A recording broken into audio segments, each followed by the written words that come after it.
I'll just welcome you all to Blueza's blog. I got Dave Brewer on Skype, and he's going to help us out with supporting Joe Louis Walker at the Flyby nightclub on the 6th of November. So, welcome to the blog, Dave. How you going? Hey, thanks, Bruce. Yeah, it's good to be here, and yeah, looking forward to the support gig. I'm really gonna dig that one. Oh, excellent! It's gonna be a lot of fun. I'm pretty excited about the whole tour. It's shaping up really well, and Excellent. yeah, really happy about it.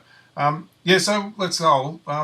What got you into blues? Like, what was it for you? That did it. Yeah, well, I was lucky because I've still got four older brothers, and they were into blues and all kinds of music really, and two of them play guitar, and so back then when I was growing up, probably in the late '60s, they would have been playing stuff like Sonny Terry, Brown and McGee. It mixed in with the folk kind of stuff back then, and so Sonny Terry, Brown and McGee, a bit of Bo Diddley, a bit of Muddy Waters back then, and then I just kind of just fell in love with it, and met a few friends who at school who were into blues, so had a few bands at school. Yeah. Oh, great. And it just led on to that. In fact, I did so badly at school. I was lucky because in my last year of school, I got into a band, and I was earning a wage out of playing blues, so I didn't have to think about getting a job. Yeah. Oh, nice. That's great. It was perfect. Then my first band actually lasted for about 3 years. Yeah. And then my second band was a band called the Elks, and that lasted for about 5 years. Oh, cool. Yeah. So it's been ongoing since then, actually. Yeah. So with blues, I ask this of everyone, a lot of people say, oh, geez, it's pretty easy, it's not really that hard, but really, when it gets to it, I mean, it's there's a lot in it, it's yeah, that's true. Note that's placed precisely right, if it's not, it doesn't work, That's true. In fact, that's one thing I learned early on was because I didn't have a lot of technique, and I don't really consider that I don't have much technique. I learned early on that it's all important just how you play that one note and extract as much emotion out of it as possible.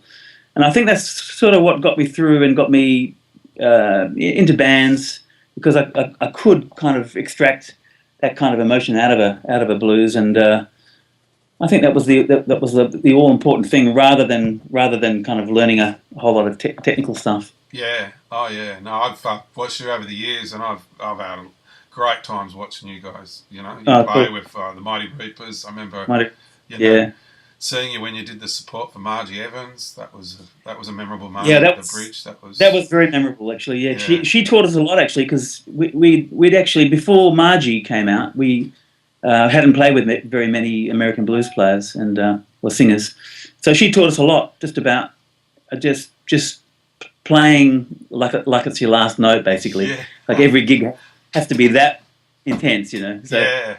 She was fantastic. So what does blues mean to you? Some people go, it's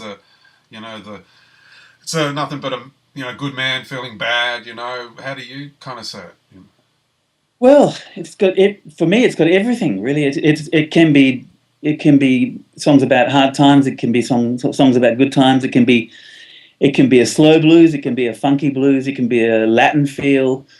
There are so many different approaches to blues that it's really hard to think of it as a one kind of thing, So, because actually, I do. Over the years, I've played with bands that have played reggae and Afro kind of music. I played in a band called the Catholics. And no kidding, I just fit all my blues licks in over, no matter what style of music I'm confronted with. I've got no option but to squeeze my blues licks into it, nice. Whether it be reggae or so. So that's the way I get. That's the way I get by, and I think the blues fits into any kind of feel, any kind of approach. Really, it is. It's you hear some people do a version of a song, that is not a blues song, but they make it a blues song. It's great. I really like that part of it. Guitars, I suppose. What's your favourite? Do you play a Stratocaster? I think, isn't it generally? I do. Yeah, I do play Strat. When I first started, I had a beautiful guitar that I borrowed from a bass player, and it was an Epiphone Casino, Mm. and it's a hollow body guitar, a little bit like a 335, but it Oh was yeah. more hollow than a 335. And it had two single coil pickups called the P90s. That was a beautiful guitar, and then from that I moved on to a Les Paul, and I had a Les Paul for many years. But as soon as I was given a go of a Stratocaster, and as soon as I picked up a Stratocaster, it was like an alien instrument. But it felt so well, ergonomic, I suppose is the word, because it's got Yeah. all those polyps. But it just fits to your body. But the sound of a Stratocaster just grabbed me straight away. So I actually can't play. I've got other guitars still, but I actually really can't play any other guitar but a Strat now. Yeah. Yeah. It's just I'm just totally addicted to the Stratocaster. Yeah. Nice addiction. No, it's Yeah, great. it's so versatile. In fact, I do like sort of semi-acoustic gigs where somebody's singing and I'm playing with a double bass player, and I could use a jazz guitar, like a hollow Yeah. body thing, but I'll always go back to the Strat, and it seems to be able to fit into all kinds of sounds. And Yeah. Yeah. yeah. So over the years, I've used to see the Mighty Reapers, and things like what kind of you supported heaps. There was a time there where you were just like doing the supports of everyone that was coming through. Yeah, we were so lucky for a while there because years before, so when I first arrived in Sydney in the late 70s, we would all of the blues people would always go and see a band. Here's a classic example. I went and saw Dr. John, Uh-huh. um, and the backup band was was the church, Yeah. and it Right. was totally wrong. Yeah, Um, it's a bit wrong. so we would always see bands that were put with acts that we loved, and it was always wrong. And so what happened in the 80s in Sydney was that Chris Rule, a guy named Chris Dell, and a guy named Robert Brooks, those three kind of became involved with bringing acts out. They would go to the US and, well, in the case of Margie Evans, they saw Margie and they negotiated her to come out. Yeah. So we had a dream run for a while because we were being used all the time for, we had a harmonica player named Billy Branch, Oh yeah. Yeah. Louisiana Red, fantastic guitar player, Margie Evans,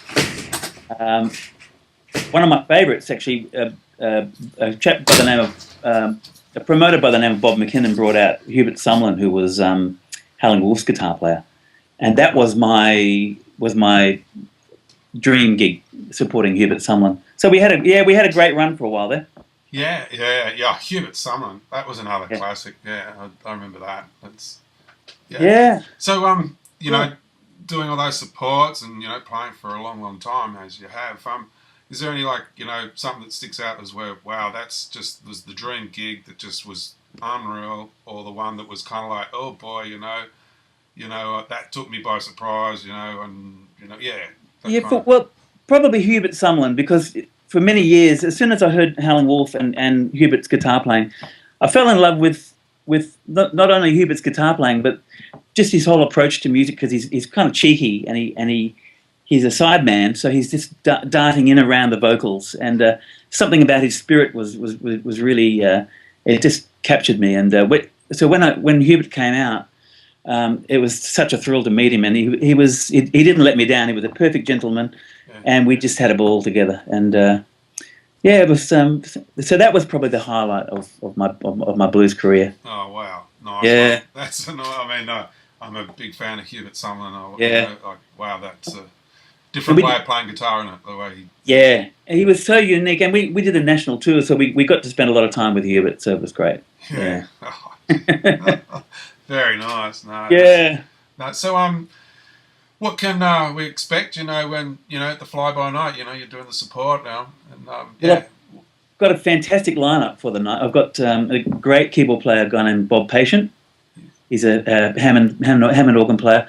He is sensational. A great drummer, Rick Eastman, and on bass we've got a chap by the name of Wayne Freer. And Wayne's a guy who, he's played a lot of brass in the back in the old days, like trombone and such, with Jackie Wazowski. Oh yeah. In Sydney, and So yeah, it's going to be a lot of fun. It's a kind of funky blues band, and we're all kinds of blues bands. I mean, all kinds of styles, really, shuffles and funk, and Yeah, yeah. I remember yeah, Jackie Osarski one time, just mentioning hearing that name again. He came on to Live and Sweaty, and I was okay, doing audio on there with a yeah, number of other people. But and he did this talking bass thing. He was in the yeah, right. controversial corner where they all talked about different topics, and Yeah. he was doing it on bass guitar. It was Oh, yeah, yeah, and everyone there was just like, "How did he do that?" It was pretty. There's something yeah, remember that one. But, no, that's excellent. I thanks so much for yeah. but you know, can't wait to the fly by night on the 6th of November. Yeah, me too. It's gonna be a ripper, and got lots of other work for you too, mate. I'll tell you what, Oh, I've got cool. some big plans. That's great. Excellent. Yeah. So thanks again, Dave, and All right, Chris. yeah, don't break a leg before the gig. No, no. And I'm that looking forward to it. yeah, that door slamming was my son just coming straight in. Yeah. I think I have to leave that in because there's just too much being said. No editing. I like no editing. Yeah. No worries. Take care. All right, Bruce. Yep.